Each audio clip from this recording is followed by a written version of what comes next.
Selamat malam semuanya. Assalamualaikum warahmatullahi wabarakatuh. Waalaikumsalam. Waalaikumsalam warahmatullahi wabarakatuh. Waalaikumsalam warahmatullahi wabarakatuh. Waalaikumsalam warahmatullahi wabarakatuh. Oke, sorry ya, late join. Mungkin nanti nextnya step kapitaman kita mungkin join di 7.15 ya, buat salat maghrib, salat asar dulu, salat isya dulu sebentar. Oke, baik. Untuk ini absensinya saya kirim linknya.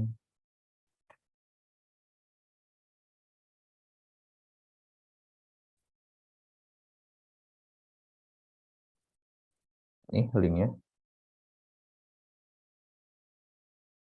Silakan diisi.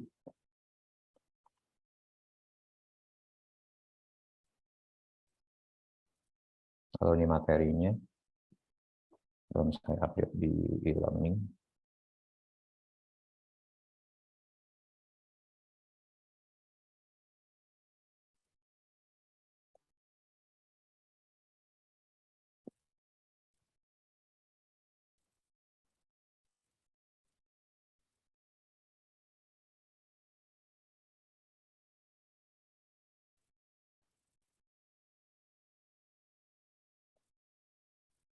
Ini semua ini ya, semua apa?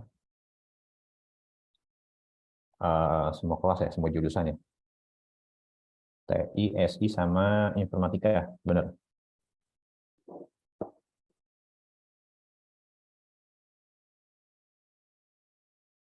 Iya, Pak. 38 kurang 2, berarti ada 36. 36 orang yang join, good. Ini kayaknya pas karyawan paling banyak. Sebelum waktu semester 1 kelas 1 ada banyak, cuma pas semester 2 masuk turun. Oke, good. Ini rata-rata di Jabodetabek semua atau ada yang di luar Jabodetabek?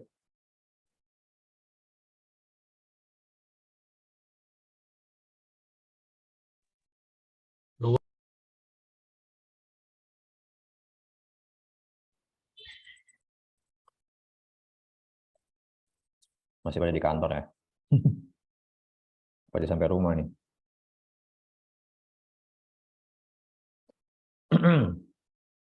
Kantor, Pak. Ini mayoritas jurusannya apa? Jurusannya. Kalian kerja sebagai apa? IT juga? Atau ada yang lain?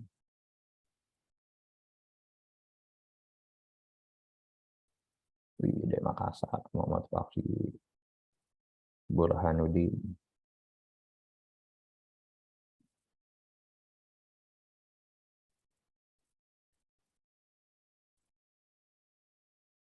Ada yang dari Makassar, Papua, Sumatera. Dari Papua ada, Pak. Luar biasa, luar biasa.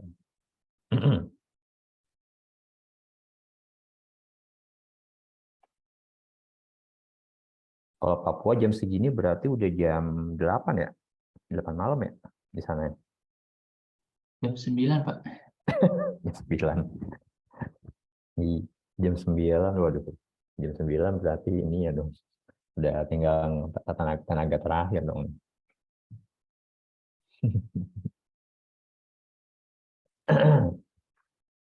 Jam 9, lebih 2 jam. Tinggal tenaga terakhir.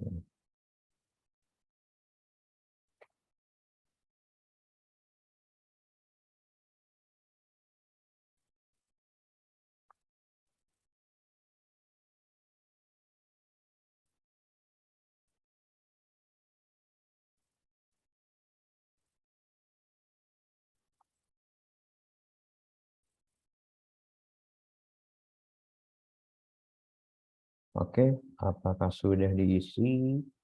Ada 28, saya lihat.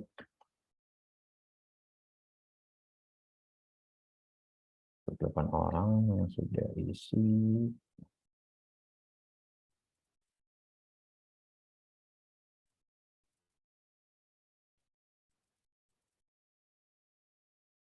29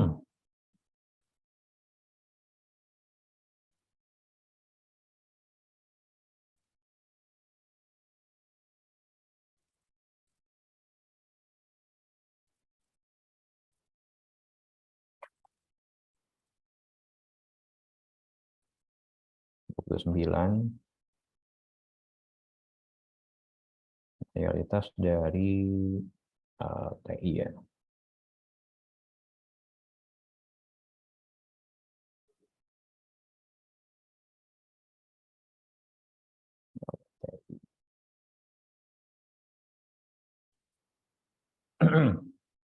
Kalau masing-masing dari kalian pekerjaannya apa di bidang teknologi juga kan? Maksudnya departemennya IT kah atau departemen?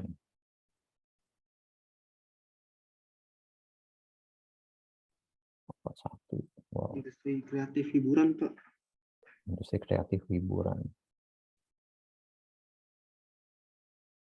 Industri kreatif hiburan. Oke, desainer gitu ya? Apa desain kreatif? Lebih ke manajemen artis, terus produser, event organizer, wedding organizer, Oh iya, iya. agensi, Agensi ya. Oh ya, agensi. Akuntan. serabutan, ya. Palu Gada. Baru gak ada. Iya, iya benar-benar. Agensi, finance, cleaning. Terus, oke, apa-apa.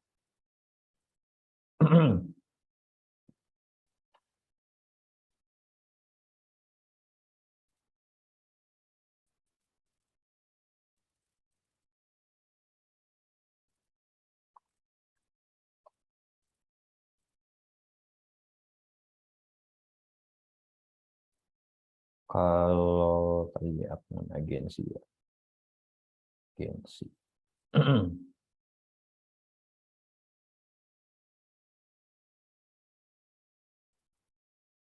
Agensi periklanan ada yang kerja di media? Nah itu Pak, masuk media juga tadi. Oke, media. Kalian kenal dengan agensi namanya Densu? Densu Denis Margo. Itu nama artis, ini nama PT. Densu, Delta Echo, Nano Tango, Sierra Ultra. Kalau Densu baru kemarin doang dengar, tapi yang kemarin-kemarin viral itu Promedia, Pak. Oh, media. Jadi kalau kalian tahu, coba dia ketik namanya Densu. Densu Internasional. Nah, itu agensi periklanan multinasional. Bukan kemarin sih, tapi udah lama. Saya kira tuh Densu itu kayak digital marketing gitu ya. Ya, bisa jadi. Salah satu produknya ya. Tapi semuanya dia apa namanya nggak hanya itu doang, tapi one stop solution sih dari digital marketing, dari yang apa namanya billboardnya, offline-nya, kontennya, datanya, mereka ada semua sih. Jadi one stop solution.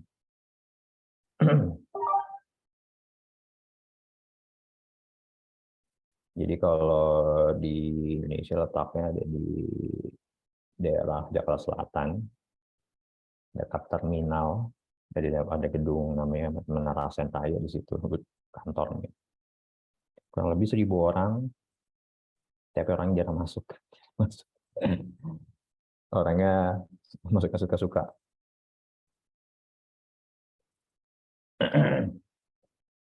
Masuk suka-suka sih, lebih tepatnya dibebaskan sama kantor, mau masuk silakan, kayak monggo gitu. Jadi paling mereka masuk kalau lagi bosan-bosan aja di rumah masuk, buat ketemu sama teman-teman yang lain baru. Termasuk saya. Kalau saya masuknya seminggu masuk, seminggu di rumah. Oke, saya lihat udah cukup.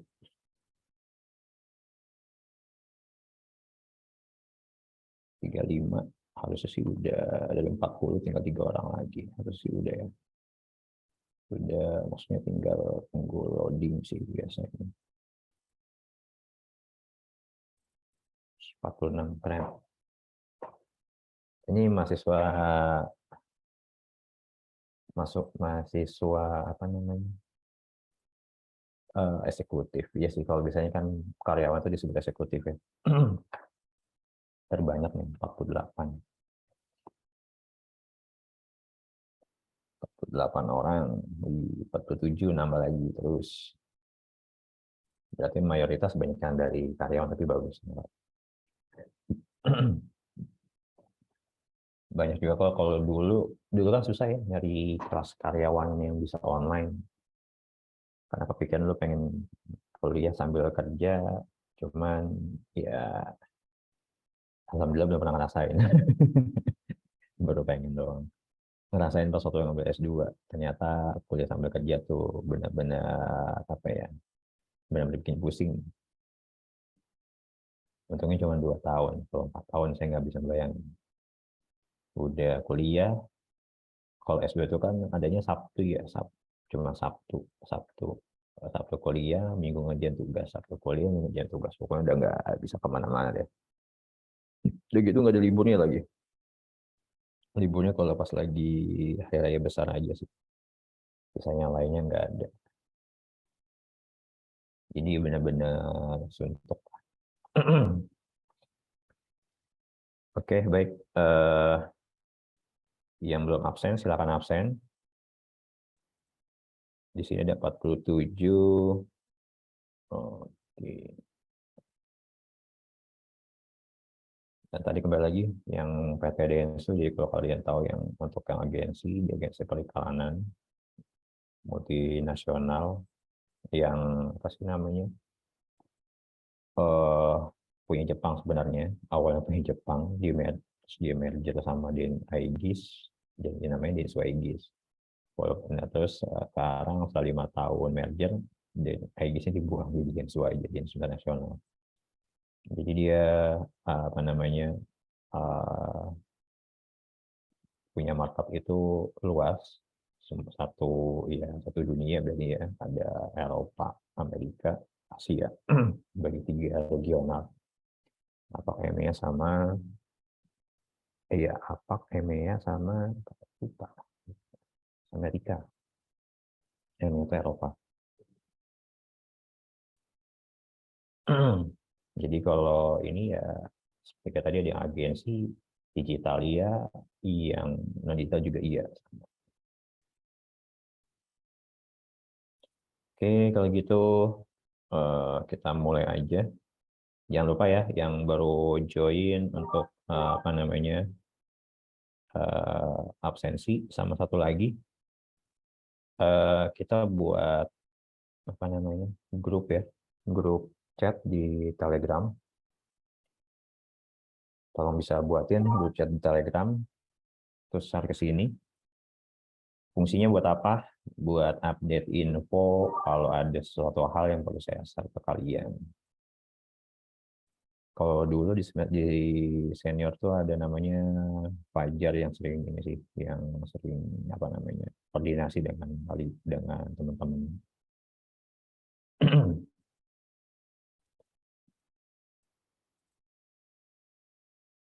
Oke, kalau gitu saya mulai aja karena sudah malam, kalian juga udah capek. Udah capek dan ngantuk. Kita belajar santai tapi serius. Nggak usah jangan anggap serius banget. Materi kita nggak bikin pusing kok, sistem operasi. Jadi sistem operasi itu apa namanya, mata kuliah yang mempelajari bagaimana sistem operasi itu bekerja itu. Terus isinya apa sih, sejarahnya gimana sih, terus ada apa aja di dalamnya, terus bagaimana menggunakannya. Oke, next. Nah, perkuliahan kita ada 2 platform, tapi main platform kita ada platform pertama pakai e-learning. Jadi e-learning, jadi kita akan banyak pakai e-learning untuk apa nih? Untuk sharing materi walaupun belum saya upload sekarang, tapi pasti saya upload materi di situ semua. Walaupun mungkin kalian pernah lihat ada materi sebelumnya, biasanya ada sedikit modifikasi. Saya sedikit modifikasi materinya untuk yang lama kalau kalian bisa akses materi yang lamanya. Jadi pakai materi yang baru aja yang saya send ke chat ya tadi. Ada 2 platform, e-learning dan open course. Open course ini sebagai secondary ya.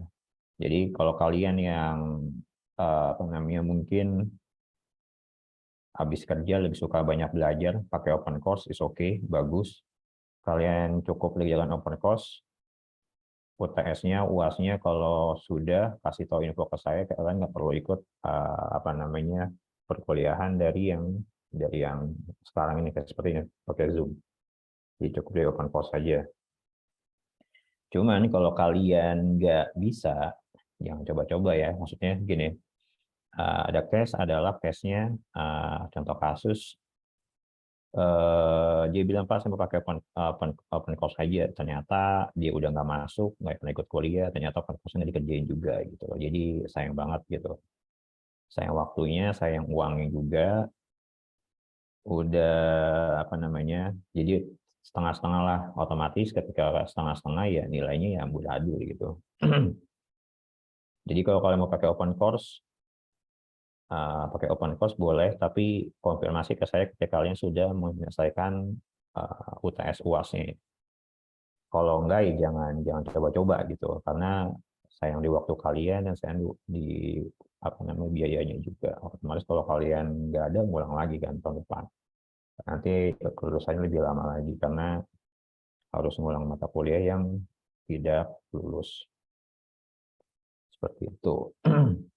Di open course lebih banyak menggunakan apa namanya Ubuntu. Jadi kita kalau saya sendiri akan materinya isinya kita akan lebih banyak membahas tentang Windows dan Ubuntu karena dua platform operator sistem itu yang paling familiar. Kita juga ada praktek juga. Nah, kebetulan saya sih dapat info kalau untuk kelas karyawan kayaknya tetap online, jadi akan selalu online. Jadi nggak ada masalah buat ininya, cuman ini aja sih paling disiapkan laptopnya, RAM-nya agak diperbesar karena kita akan coba untuk pakai banyak VirtualBox, atau kalau kalian mau install Ubuntu di laptop kalian masing-masing juga nggak jadi masalah. Next-nya, di sini buku referensi, saya pakai 2 buku referensi, punya Zephyr Omega sama punyanya Prof. Ono ya, rektor kita. Jadi ada titipan dari Prof. Ono minta tolong dong diajar juga untuk pakai Linux-nya karena untuk mata kuliah dia menggunakan, kalau kalian ada namanya jaringan komputer itu pakai Linux. Jadi supaya tidak gaptek dan supaya dia nggak pusing, otomatis perlu ada namanya pembiasaan lah gitu supaya enggak kayak manja nggak perlu, kalau emang pakai ini udah pakai Linux nggak jadi masalah. Cuman memang nanti ada ya kita akan praktekkan kan, ada praktek yang mungkin di pertemuan kedua kita praktek instalasi Windows dan Linux di VirtualBox gitu sih. Kalau yang udah pakai Majaro nggak jadi masalah sebenarnya, cuman hanya praktek aja karena kan ada beberapa tugas, ingat saya tugasnya waktu itu salah satunya tutorial instalasi sih. Jadi kalau ya masing-masing buat instalasi pakai menggunakan VirtualBox, lalu nanti diupload di YouTube masing-masing, di channel YouTube masing-masing. Jadi buat channel ya lumayan lah. Jadi lumayan untuk membuat channel, buat sharing-sharing ilmu. Jadi kalian walaupun mungkin udah ada ya, mungkin ada yang punya channel YouTube dengan banyak subscribernya juga sama viewernya, agak sedikit ditambahin video tutorial. Bagus juga kalau bagian mulai tinggal saling subscribe, like, ataupun ini bisa juga kayak gitu. Oke, nextnya di sini kotak belajar kita ada Zoom yang kita pakai e-learning. Jadi ada 30 tugas, 30 UAS dan 30 tugas, 25% UTS dan 15% kehadiran. Nah, di sini saya bilang tugas di sini besar ya, jangan sampai tidak mengerjakan tugas karena si tugas sendiri itu benar-benar penting karena banyak dari kebiasaan masih kelas karyawan itu adalah mereka hadir, mereka ngerjain UTS, mereka ngerjain UAS, tugasnya enggak gitu. Jadi ya saya mau nilainya gimana jeblok nanti ya. Karena dia 30% sendiri. Taruhlah kalau kalian ngerjain nih UTS UAS-nya dapat 100 ya, gitu kan. Berarti kan ini ada 55 gitu kan. 25 tambah 30 kan 50 kalau 100 kan. Tambah 15% kalau masuk terus, berarti tambah 15. Jadi kurang lebih 70. Nah, kalau 70, iya, kalau misalnya 100%, kalau nggak nyampe 100% gimana gitu. Berarti otomatis kurang dari segitu. Dan biasanya rata-rata kan kalau emang kurang, banyak kan dapat 50. Kan sayang gitu ya. Tinggal tugas dikumpulin aja, apa susahnya sih. Gitu. Dan saya juga nggak pernah ngasih nilai tugas tuh jelek ya. Jadi harusnya itu sebagai apa ya? Sebagai tambahan nilai kalian bahwa kalian mengerjakan tugas gitu. Nextnya, nah open course-nya, kalau open course ini sendiri adalah tidak ada kehadiran, otomatis UAS-nya lebih besar, UAS 40%, tugasnya 30, tugasnya ada kuisnya, dan UTS-nya juga ada kuisnya. UTS-nya 30%, tugasnya maksudnya tugas itu kuis kalau di open course. Untuk nilainya ada E 0 sampai 40, D 40 sampai 55, 50 C 55 sampai 65 dan seterusnya sampai A. Dan saya untuk nilai saya ada 2 poin. Jika benar adalah 2 poin, jika salah 2 poin juga. Kalau misalnya soalnya ada soal jawabannya salah tapi diisi, saya kasih 1 poin. Berlaku untuk tes dan UAS. Harusnya sih nggak akan ada yang akan ada yang dapat jelek lah. Karena saya biasa bikin soal juga nggak jauh-jauh dari materi yang saya buat. Nah, salah satu cara lain bagaimana untuk mendapat nilai A adalah dengan menulis buku. Jadi kalian tulislah buku tentang sistem operasi,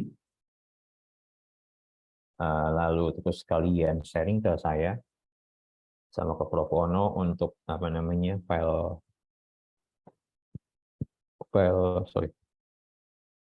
file Google Doc-nya.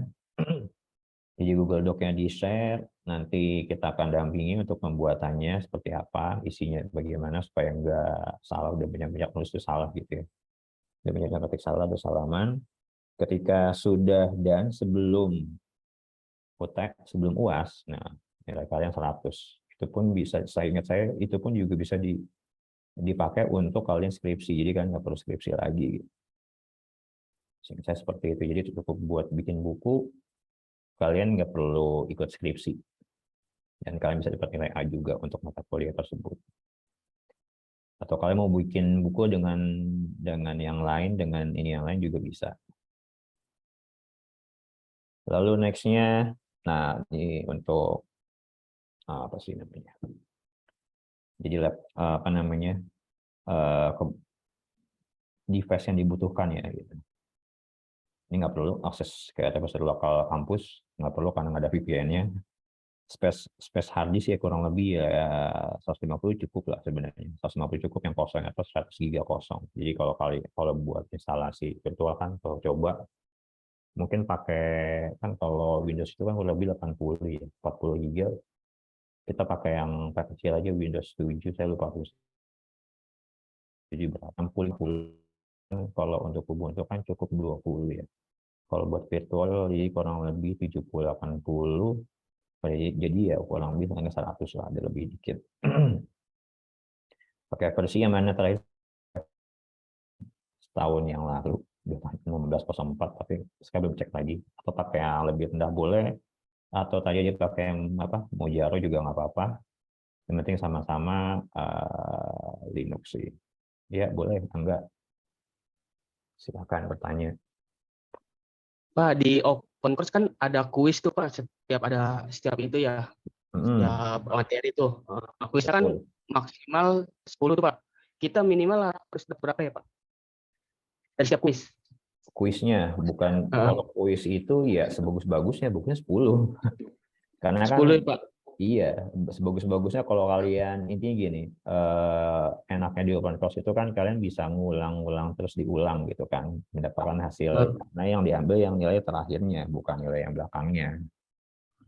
Itu bukan nilai yang apa namanya. Jadi standar kalian sendiri kalau kalian mau dapat nilai A dari open course yang diulang-ulang ya diulang terus sampai 10 gitu. Kalau saran saya kalau kuis ya harus bagus gitu ya. Kuis mendingan sampai 100 semua, kalau UTS UAS taruhlah 80-90 gitu. Berarti kuis tuh emang harusnya 10 Pak ya kalau mau dapat nilai bagus ya. Betul gitu. Karena kan coba aja kalian hitung-hitung sendiri gitu kan. Kalau kalian kuis taruh 75, berarti kan 75 dari 100 kan nanti kelihatan berapa ini. Terus baru ditambah lagi yang lain, ditambah lagi UTS UAS-nya. Nah, supaya kalau memang ya 75 kuisnya, UTS-nya 75, UAS 75 ya 75 hasilnya, karena kan tinggal dibagi rata aja. Jadi gitu, kalau Ya, Pak. misalnya apa namanya di bawah segitu ya kurang. Tapi ya buat apa ininya kalau nggak bukan sampai 100 gitu. Tapi yang saya garis bawahi, jangan sampai oh saya mau pakai open course Pak, UTS-nya dikerjain selesai, terus nanti pas waktu selesai UTS masuk ke UAS-nya dia masuk gitu kan. Iya Pak, saya mau ambil UAS-nya pakai ikut Bapak aja gitu. Iya susah gitu ya. Nilainya sama aja jelek gitu kan. Karena apa? Kalian otomatis hilang 6 kali pertemuan karena nggak ikut kuliahnya sebelumnya. Karena kan nilainya kan dilihatnya kan keseluruhan dari awal sampai akhir kan. Kita ada kurang lebih 17 apa 6 17 apa 16 kali 14 tambah 2 16 kali pertemuan susah hilang setengah gitu. Jadi kan 15% diambil 15 dikali apa namanya 8 dikali 15% gitu kan. Hasil gitu kan berarti otomatis kan setengahnya sendiri kan. Jadi nilai kalian kan banyak hilangnya gitu. Sayangnya di situ. Dan biasanya juga jadi jelek gitu kan, tugasnya belum lagi, tugas yang sebelum ininya dikumpulin nggak gitu kan, yang sebelum apa namanya sebelum UAS-nya atau sebelum UTS-nya dikumpulin nggak. Nah, jadi saya ingatkan lagi, jangan kalau memang toh mau ambil open course silakan diambil dulu baru konfirmasi ke saya pas saya udah sampai UAS gitu. Jadi kalian nggak perlu ikut lagi gitu. Tapi kalau misalnya enggak ya jangan gitu. Ataupun misalkan, saya nggak tahu nih bisa apa enggak ya, saya belum tanya ke Prof. Ono. Misalkan kalian udah ambil e-learning-nya udah diambil, saya belum tanya lagi itu bisa nggak seperti jadi diambil kan karena kan sebenarnya open course ini kan digunakan untuk bagi orang yang ingin cepat lulus gitu ya. Jadi mereka bisa ambil mata kuliah di awal tanpa harus ikut perkuliahan gitu. Jadi ketika ini nilainya bisa dikonvert ke SKS. Nah, kasusnya apakah bisa seandainya mata kuliahnya sudah diambil, tapi kalian ingin memperbaiki nilainya itu dengan ikut open course gitu. Misalkan seperti itu kan. Contohnya yaudah ambil open course gitu kan. Habis itu perlu konfirmasi ke bagian akademik, Pak, saya mau perbaiki nilai dari open course gitu. Saya nggak tahu itu bisa apa enggak gitu. Tapi Kalau dari materi lebih banyak di open course ya Pak ya? Soalnya saya juga kan udah ngerjain tuh, udah 22%. Betul. Terus Kalau nggak saya lanjutin karena emang banyak banget materinya. betul, memang materinya banyak, benar-benar banyak. Benar-benar banyak, Prof. Ono buat materi benar-benar banyak. Itu kenapa makanya dia bilang sebenarnya ketika kalian mengerjakan itu bagus banget sih, bagus banget buat memperdalami skill kalian, buat modal kalian buat buat apa sih namanya, buat nanti terjun ke dunia kerja gitu. Maksudnya dunia kerja yang berhubungan dengan IT gitu kan. Jadi dia itu mengasah benar-benar kita harus pakai Ubuntu gitu kan. Yang mana sebenarnya Ubuntu itu sendiri kan lebih banyak dipakai perusahaan-perusahaan besar gitu dibandingkan Windows-nya. Kalau Windows kan lebih banyak dipakai ke personal komputer, tapi kalau Linux itu kan lebih banyak dipakai buat server.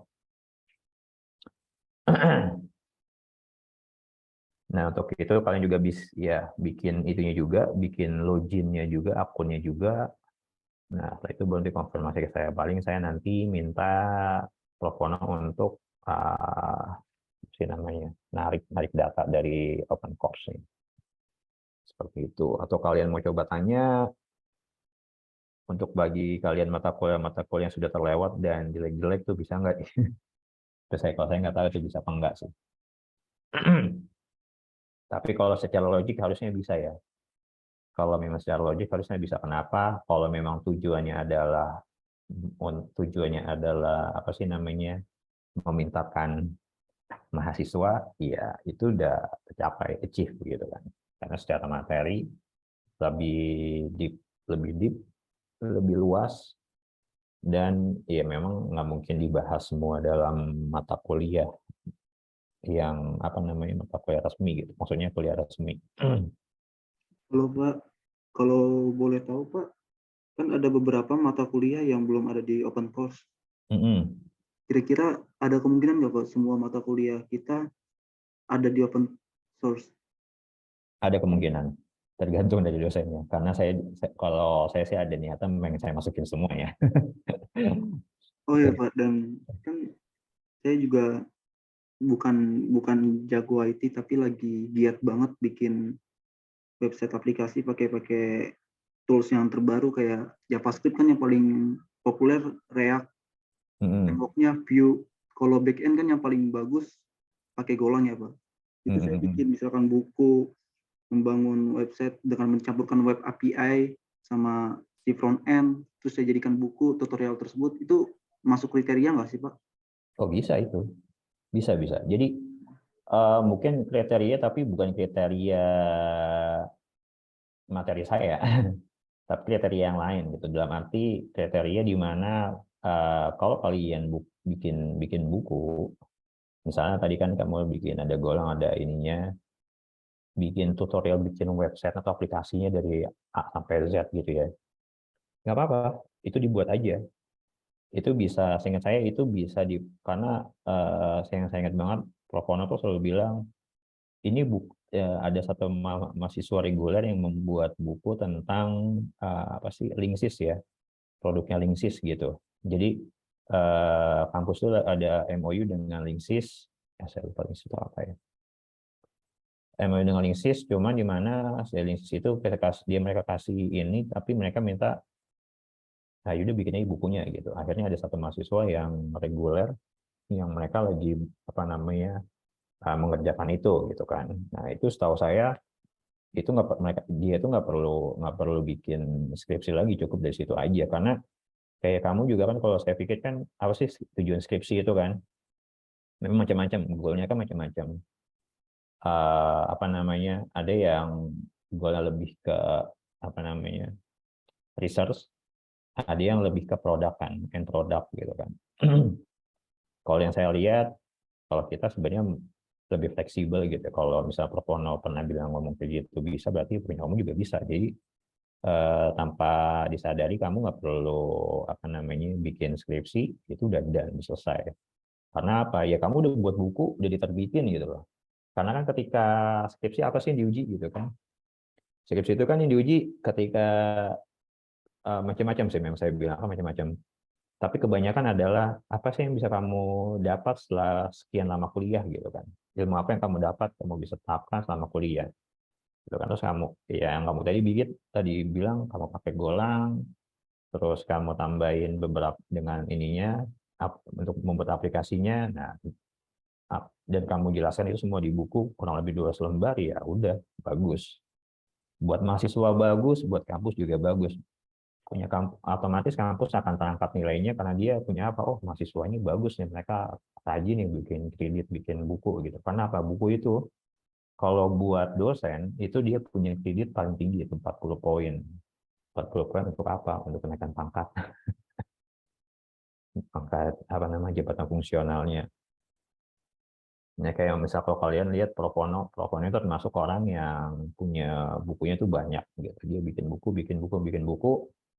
otomatis selalu lompat di jabatannya. Dia tuh lompat berapa kali langsung ke mana? Ke guru besar, sekarang lagi coba untuk ini. Jadi nggak apa-apa. Ini aja dibuat aja, benar. Ada lagi yang lain? Jadi semangat untuk buatnya. Daripada kalian bingung mau buat apa skripsi, buatlah buku. Gitu. Atau nanti saya konfirmasi lagi ya. Apa namanya? Nanti saya konfirmasi ke Prof. sama Mas Agung ya. Seperti itu. Oke, next-nya mata kuliah. Nah, masuk ke sistem operasi materi ya. Definisi. Nah, secara definisi simpelnya apa sih itu OS gitu ya. Kalau sebutnya OS sistem atau sistem operasi. Simpelnya ya sebuah software atau kumpulan software yang mengatur sumber daya pada hardware gitu ya. Cara simpelnya seperti itu, definisi paling mudahnya seperti itu, kumpulan software yang mengatur sumber daya dari hardware komputer. Nah, kalau dari bahasa Inggris sendiri di sini kita bisa lihat perangkat lunak yang mengatur sumber daya dari perangkat keras dan perangkat lunak serta sebagai daemon untuk program komputer. Lalu ada lagi secara umum di sini disebutkan pengelola sumber daya terhadap pada sistem komputer dan menyediakan sekumpulan layanan dan pemakai sehingga memudahkan dan menyamankan serta memanfaatkan sumber daya sistem komputer tersebut.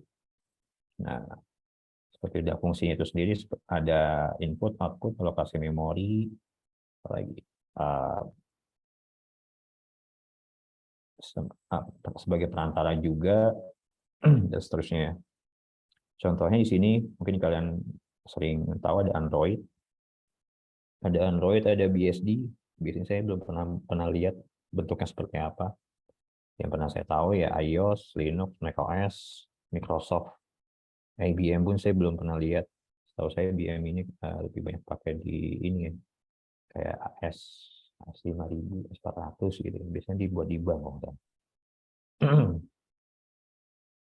Tujuannya efisiensi, kemudahan, dan kemampuan berevolusi. Efisiensi berarti memudahkan sumber daya yang ada pada komputer digunakan secara efisien, kemudahan berarti mudah digunakan, kemampuan berevolusi berarti dapat berevolusi. Maksudnya secara ketika dibuat, sistem operasi itu harus dapat dikembangkan untuk lebih lanjut.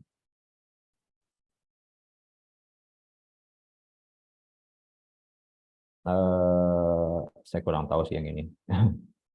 Yang mungkin iya, mungkin enggak. Mungkin lebih tepatnya membeli PT-nya tapi secara buat resource-nya kali ya, buat atau mungkin kerjasama ya. Saya juga belum tahu dapat kabarnya gitu. Kalau PC server, beli IBM maksudnya beli PC-nya. Ya memang mereka tuh jualan. Maksudnya IBM ini mereka tuh kan jualan produk ya, yaitu ada mainframe, ada mainframe, dan dulu untuk ini Lenovo, ingat saya tuh Lenovo juga masih ada IBM untuk PC-nya. Ingat saya tuh nggak salah baca. Next-nya di sini ada tugas manajemen sistem operasi, yaitu ada prosesor manajemen, memory manajemen, device manajemen, storage manajemen, application, dan user interface. Untuk proses manajemen berarti berfungsi mendapatkan tugas-tugas dalam pesanan dan memasang ke dalam ukuran dapat dikelola oleh si CPU. Lalu ada memory yang berfungsi mengkoordinasi data dan dari RAM menentukan kebutuhan untuk memori virtual. Ini berarti ini lebih ke RAM, mengkoordinasi data ke dan daerah, maksudnya jadi koordinasi antara data dari data yang ada masuk ke RAM, karena kan RAM ini kan sebagai memori ini ya, memori proses ya. Memori proses yang mana ketika kalian kayak buka aplikasi itu RAM kepake gitu loh. Kayak buka Word RAM kepake, itu kan otomatis dari data ke RAM seperti itu. Kalau ini juga proses manajemen fungsi menempatkan tugas-tugas dalam pesanan yang memasangkan ke dalam ukuran yang dapat dikelola sebelum proses lebih lanjut ke CPU. Nah, berarti proses manajemen tuh lebih apa ya? Jadi secara proses itu kan ada bagian-bagian yang mana ketika sebelum di-execute itu entah di idle dulu, lalu dilihat dulu, nah baru masuk ke CPU untuk diproses. Lalu di device management fungsi menyediakan antar muka atau perangkat yang berhubungan. Nah, ini berarti apa sih namanya, mengelola perangkat perangkat kerasnya ya. Perangkat keras itu ya itu ada apa sih namanya, ya keyboardnya, ya mouse-nya, ya monitornya, ya apalagi kipas-kipasnya dan lainnya, USB port. Storage management berfungsi mengarahkan penyimpanan data permanen. Nah, ini buat yang management storage-nya, buat penyimpanan. Ada aplikasi, berarti berfungsi untuk mengkomunikasikan standar antara perangkat lunak dan komputer Anda. The user interface, nah ini adalah antar muka pengguna untuk berkomunikasi komputer dan device ya. Kalau pakai GUI, kalau pakai command kan agak ribet. Lalu fungsi sistem operasi, fungsinya melakukan booting, melakukan tugas-tugas komputer dasar seperti mengolah berbagai peripheral, misalnya mouse dan keyboard, menyediakan antar muka pengguna, GUI, menangani sumber daya, mengolah sumber daya, menyediakan manajemen file, itu menyebabkan kayak copy paste, cut, edit ya, penanganan kesalahan, ini preemptif kesalahan.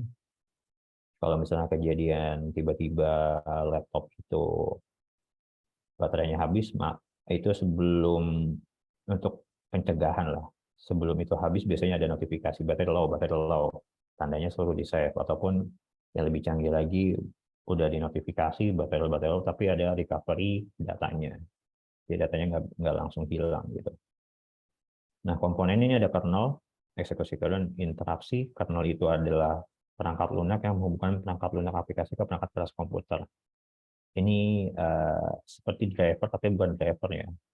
Bedanya kernel itu lebih mengeneral, jadi kayak mainboard ke OS gitu.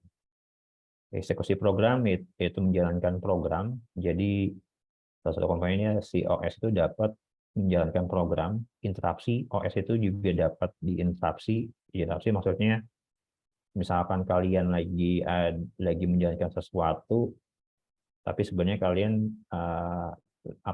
butuh menjalankan yang lain dengan segera gitu ya.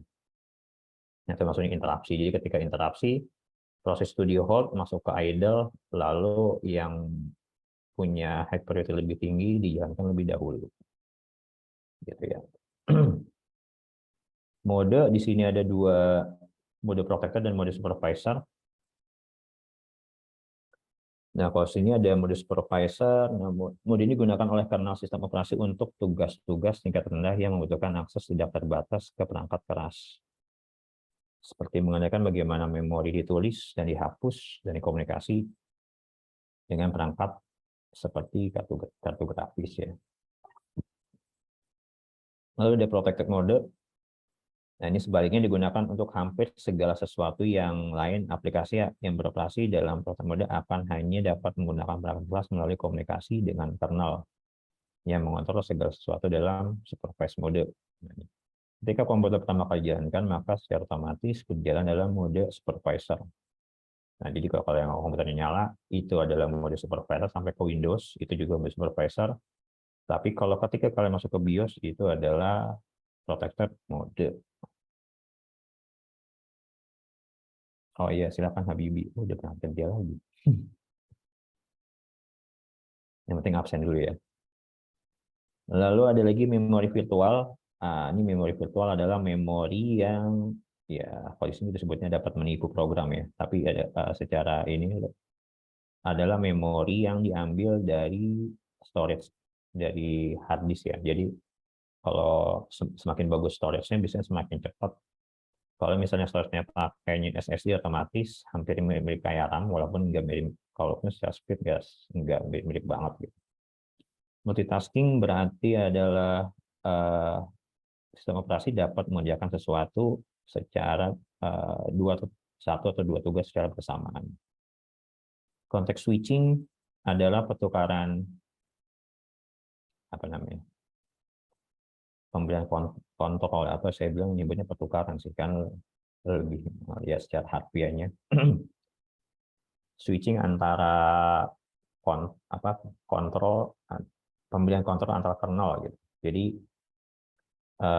kalau misal kernel itu diberikan info, diberikan kontrol sebelum masuk ke CPU gitu. Lalu CPU di jalan, setelah diproses selesai baru balik ke kernel lagi. Itu context switching. Jadi ya intinya sih berputar itu switch gitu ya. Lalu ada namanya cooperative multitasking. Nah, ini adalah multitasking yang mode awalnya diatur alokasi waktu untuk programnya ya. Jadi multitasking ini adalah di-set dari awal dulu gitu. Di-set dari awal dulu, nah, disebut dengan cooperative multitasking. Yang mana bagusnya apa? Kalau ada program jahat atau program tidak dapat berfungsi, tidak hanya mencegah program lain dari penggunaan CPU, tapi juga bisa menggantung seluruh sistem jika masuk ke infinite loop. Jadi kalau misalkan ada program-program yang nggak baik, yang jahat, otomatis nggak akan bekerja karena sudah di-set bahwa dia nggak bekerja. Maksudnya program itu nggak hanya program ini aja yang bekerja gitu, sesuai dengan waktu yang ditentukan. Lalu ada preemptive multitasking. Ini lebih ke memberikan memberikan semua waktu kepada semua waktu kepada program untuk ke CPU. Jadi memastikan semua program yang diberi waktu di CPU. Jadi setiap program itu kan ada waktu masing-masing untuk berjalan di CPU. Kalau enggak, ya jadinya lama gitu. Jadi kalau misalkan bisa nggak jalan nih, kalau nggak jalan dia kan jadi di terminate.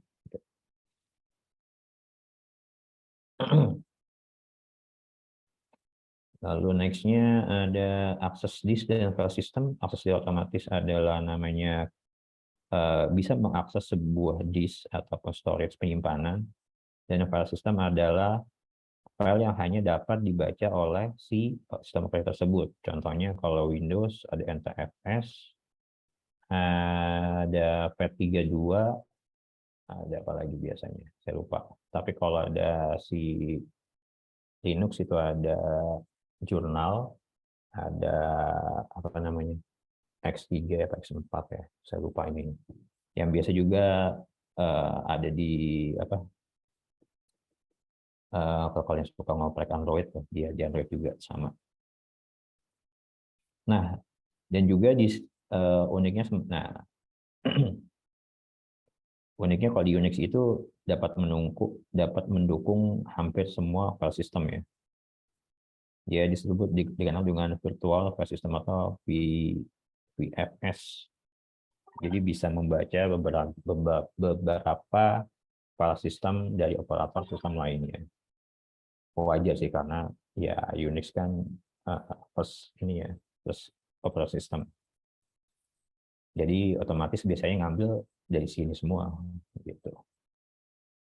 Ada device driver. Nah, bedanya sama kernel, kalau kernel lebih ke mainboard atau ke BIOS ya. Kalau device driver itu lebih ke spesifik sih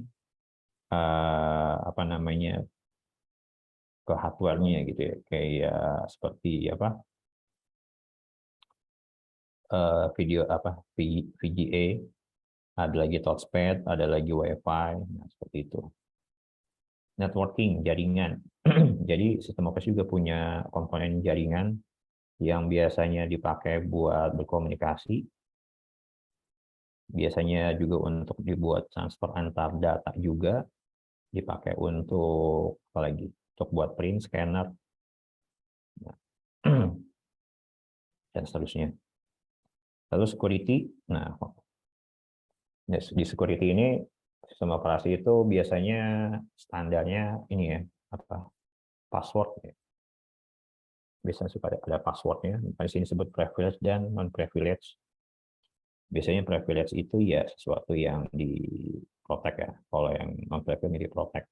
Ataupun juga ada yang mendukung dengan security-nya itu mendukung dengan audit. Jadi ketika ada namanya sistem operasi itu bisa melihat bahwa oh ini filenya tuh terakhir di akses tuh kapan, modify-nya tuh siapa aja, orang siapa aja, usernya siapa aja modify tersebut.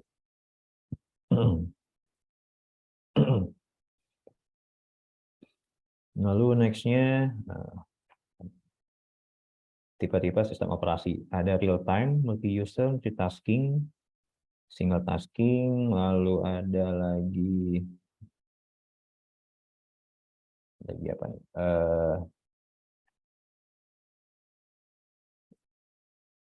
Sistem terdistribusi dan sistem embedded. Real time berarti sistem operasi yang real time. Yang tujuan utamanya adalah respon cepat dan dapat diakses dengan berbagai macam user. Contohnya adalah kayak akses ke Google, nah itu multi-user, masuk sistem operasi multi-user. Jadi dapat diakses secara bersamaan dengan beberapa user. Multitasking, single tasking berarti kalau multitasking dapat mengakses dengan berbagai dapat mengerjakan pekerjaan 1-2 pekerjaan. Kalau single hanya satu aja. Dan biasanya kalau multitasking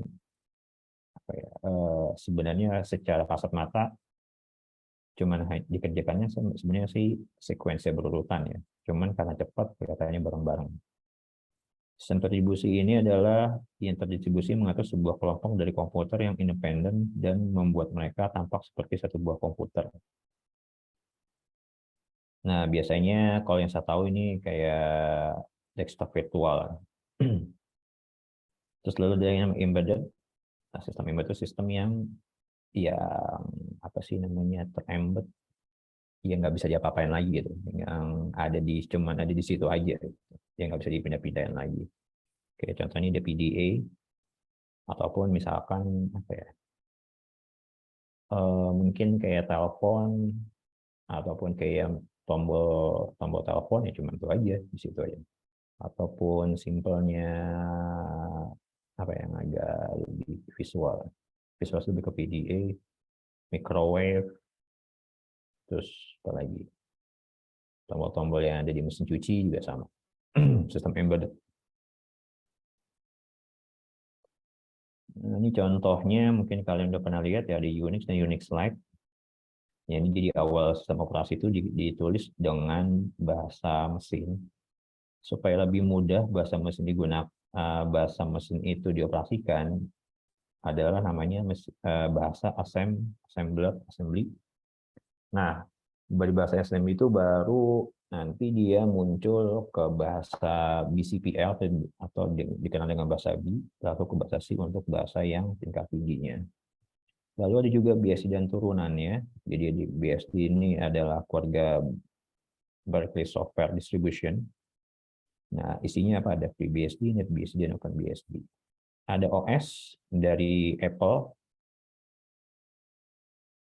Terus sekarang disebutnya macOS ya. Ada lagi Linux dan GNU. Jadi Linux dan GNU ini adalah turunan dari si Unix ya.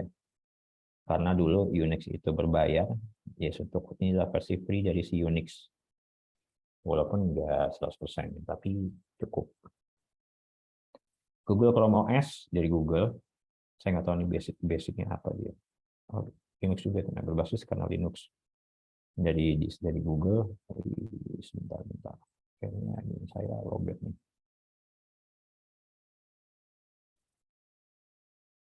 Ya, bentar dulu. Bentar lobet.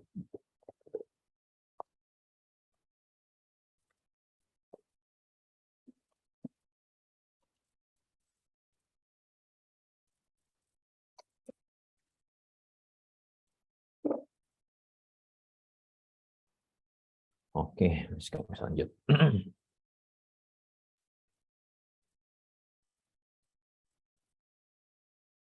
Nah, lalu terakhir dari Microsoft ya. Nah, secara sejarah, kalau kita lihat awal permulaan adalah 1940, yang mana sistem operasi itu memang belum ada, ya saya bilang. Belum ada, jadi ya cuman sekumpulan single text ya, saya bilang tadi kayak kalkulator, atau single text kayak buat apa, itu menghitung, kayak menggerakkan apa gitu. Terus ini contohnya untuk mencetakan slip gaji dari Panskart, atau tabel balas untuk retail. Nah, berusaha dikembangkan di tahun 1940, tapi sampai 1960 pun masih belum muncul. Tapi dasar fitur sistemnya mulai dikembangkan dari tahun 1950. Di tahun 1966, nah di sini aplikasi komputer yang programmable, maksudnya pakai bahasa mesin, yang baru pakai 01. Panskart diperkenalkan pada tahun 1960, yang mana pada tahun tersebut juga ada OS 360 digunakan sebagian besar komputer mainframe IBM di awal 1966, yang mana ini juga yang menolong NASA pada waktu itu menemukan manusia ke bulan. Lalu pada tahun tersebut juga sudah dilengkapi dengan program library yang disambungkan ke link di program user, membantu operasi tertentu seperti input, output, dan membuat kode komputer yang dapat dibaca oleh manusia. Tapi pada saat itu hanya dapat mengerjakan single job pada satu waktu. Nah, pada tahun 1960 juga sudah ada pada saat itu juga sudah mulai dipelopori ya, termasuk proses batch, interaksi, output input, buffering, retasking, spooling, runtime library, link loading, dan program untuk mengurut setup di file. Nah, di sini pada tahun 1956 sistem operasi namanya share dilepas sebagai utility integrated untuk IBM 704. Jadi si IBM ini menjual device sebenarnya, tapi dia butuh sistem operasi. Lalu berkembang ada 709, 7010, 7090, lalu ada IBSys atau IB Job di 709, 7090, dan sama 7094. Ada namanya lagi, ini sejarah untuk mainframe dulu ya. 1960 ada IBM OS 360. Jadi di sini memperkenalkan sebuah konsep untuk semua produk yang menjadi sangat penting untuk khususkan mesin sistem 360. Jadi kalau saya ngeliatnya, kalau kalian ada namanya 365, saya ini ngeliatnya Microsoft sih, mungkin terinspirasi dari ini, sistem 365, sistem 360. Jadi si OS 360 juga mempelopori konsep untuk menentukan bahwa sistem operasi akan mencatat semua penggunaan sumber daya. Nah, ini kayak text manager ataupun monitor sistem ya. Program data. Dan lalu apa lagi? Alternatif sistem operasinya juga ada lagi, ada seperti CV67 untuk S360 dan 67 untuk memulai sebuah jalur pada sistem operasi IBM yang memfokuskannya pada mesin virtual.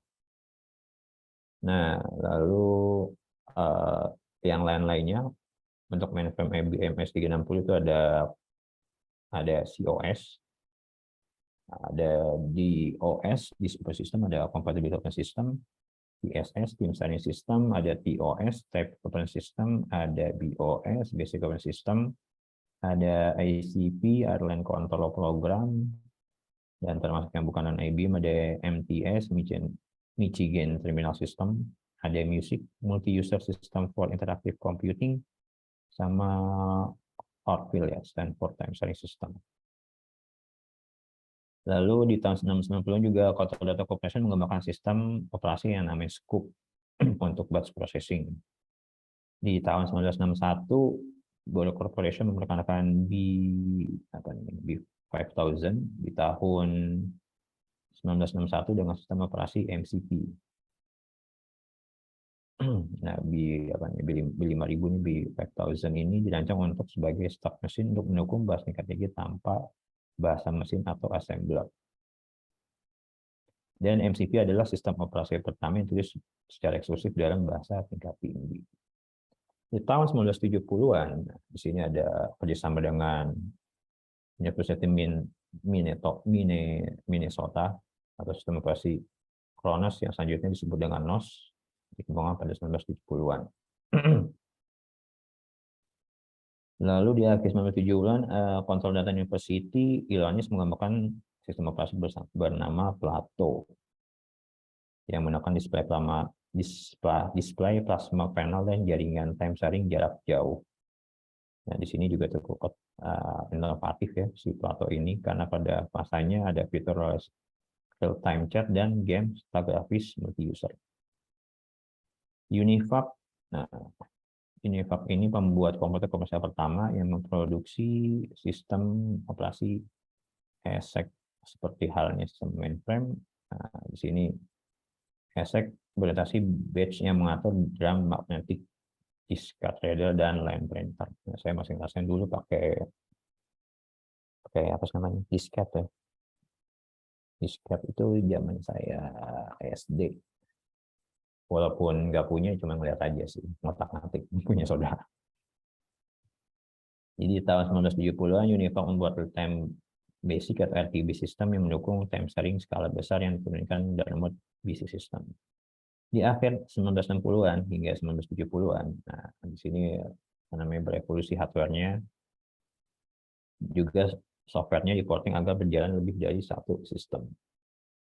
Nah, di sini masuk ke sejarah sistem operasi, yaitu ada PC-DOS adalah awal sistem operasi untuk personal komputer.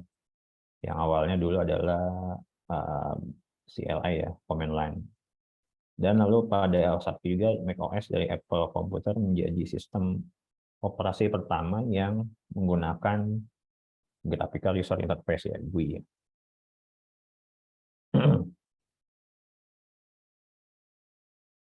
Next-nya di 1960-an, di sini salah satu sistem operasi awal mencakup juga adalah CP/M, yang juga oleh banyak mikrokomputer yang awalnya sangat mirip dengan CP/M ini dengan punya si MS-DOS yang paling populer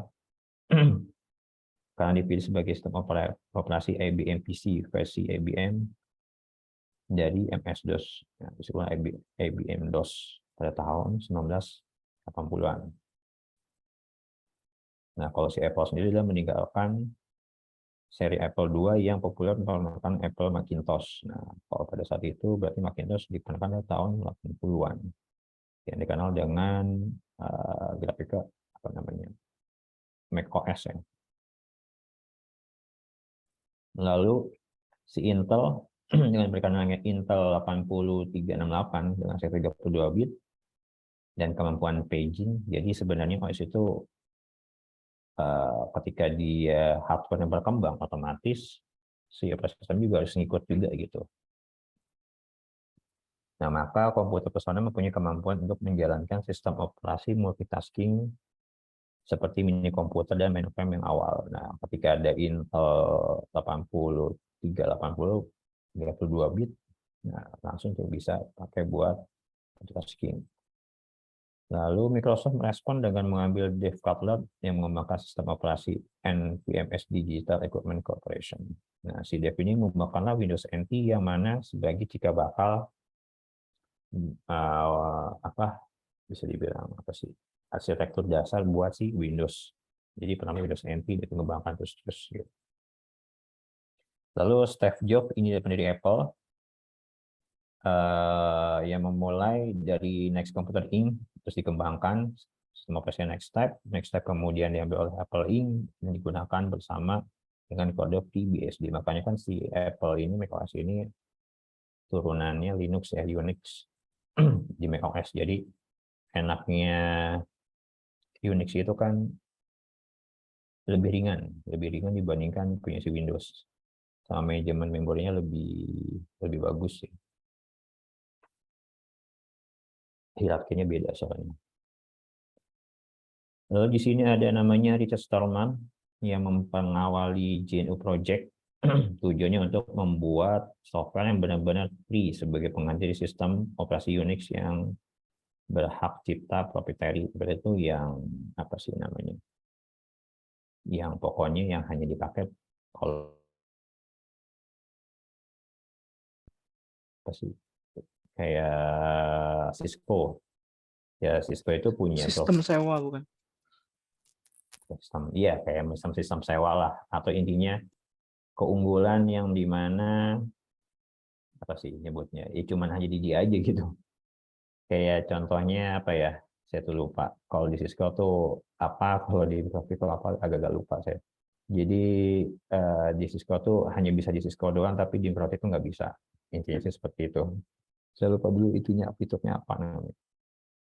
Jadi ada beberapa bagian mungkin kayak apa sih namanya, mungkin penghubungan tunnel gitu ya. Tunnel itu iya kalau kan ada yang apa namanya menghubungkan router satu dengan router yang lainnya. Contohnya kalau misalkan kalau misalnya pakai mikrotik lebih fleksibel, dia bisa menghubungkan yang lainnya. Tapi kalau orang udah pakai Cisco, ya pakai Cisco aja, nggak bisa pakai mikrotik dan lain-lainnya gitu. Maksudnya proprietary itu begitu. Jadi properti yang hanya yang dipunyai oleh barang tersebut gitu. Nah, karena si Unix dulu seperti itulah hak cipta proprietary. Lalu GNU Project secara umum sangat sukses menduplikasi fungsinya. Nah, dia berhasil menduplikasinya si Richard Stallman. Berbagai hal di Unix, tapi mengembangkan sistem operasi GNU hard kernel. Nah, tapi ketika dikembangkan masih kurang produktif nih. Lalu pada tahun 1991 ada namanya Linus Torvalds. Nah, ini dia adalah bukan pendiri sih, apa namanya? Ia mengembangkan menjadi Linux ya.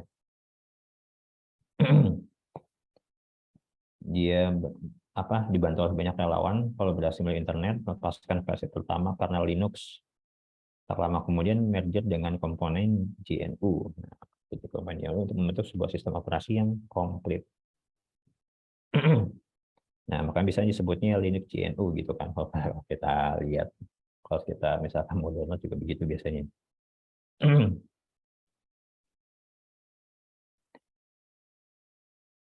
Lalu di sini ada Berkeley Software System atau CBSD, adalah turun Unix yang disebarkan oleh BSD ini dari si University of California yang dimulai pada tahun 1970-an.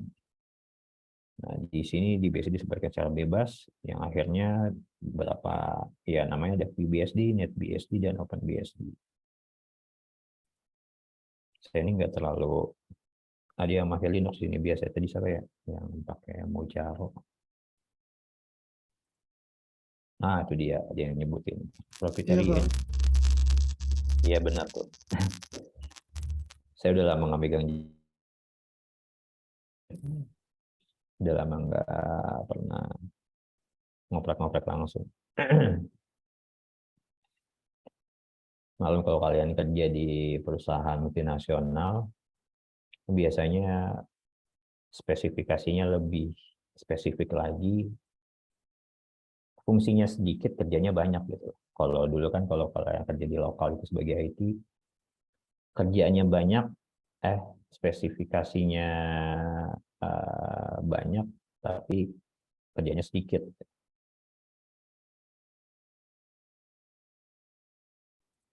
Nah, oke, selesai.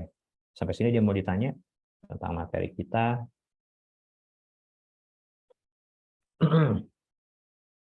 Oke, 9.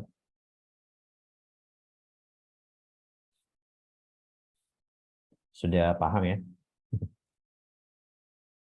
Oh ya, Pati ini kerjanya sebagai ini ya, Pak. apa namanya IT infrastruktur. Fatih Muhammad.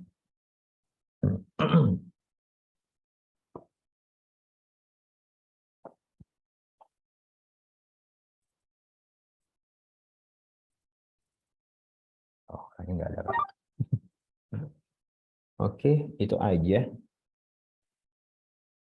Kalau gitu mungkin sudah lelah semuanya.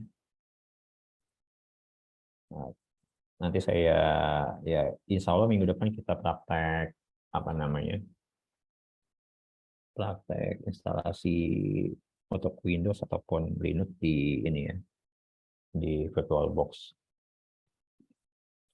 Oke, selamat malam semuanya, sampai jumpa lagi di minggu depan. Saya akhiri pertemuan kita pada malam hari ini. Sehat-sehat semuanya. Wassalamualaikum warahmatullahi wabarakatuh.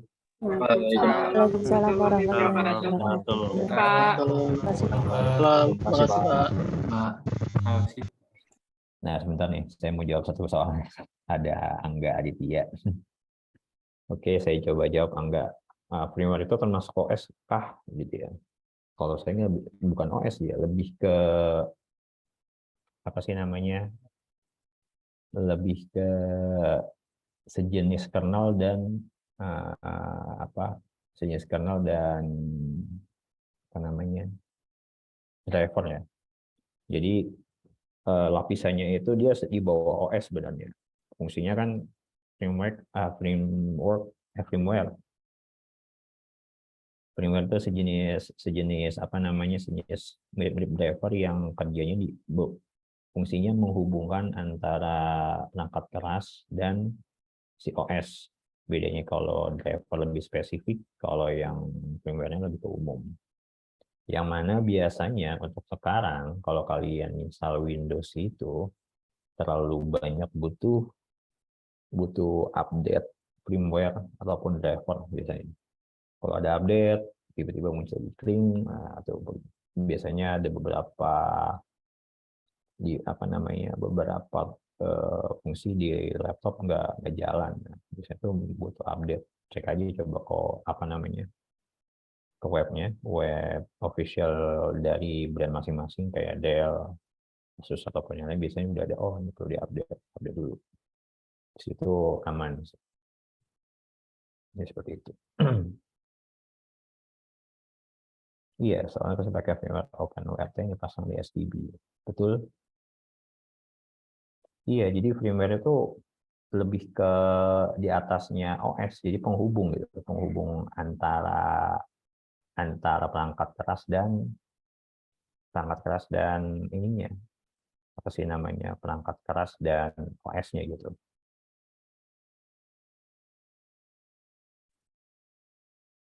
Jadi lebih bisa dibilang apa ya, kayak bahasa mesinnya lah, seperti itu, bahasa assembly-nya.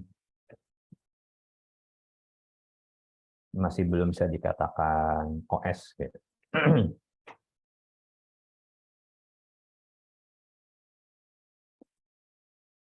Oke, kalau gitu saya pamit ya. Semoga dapat menjawab pertanyaannya. Ya, saya salam lagi. Wassalamualaikum warahmatullahi wabarakatuh. Waalaikumsalam. Warahmatullahi wabarakatuh. Waalaikumsalam warahmatullahi wabarakatuh. Waalaikumsalam, Pak. Terima kasih, Pak. Ya. Terima.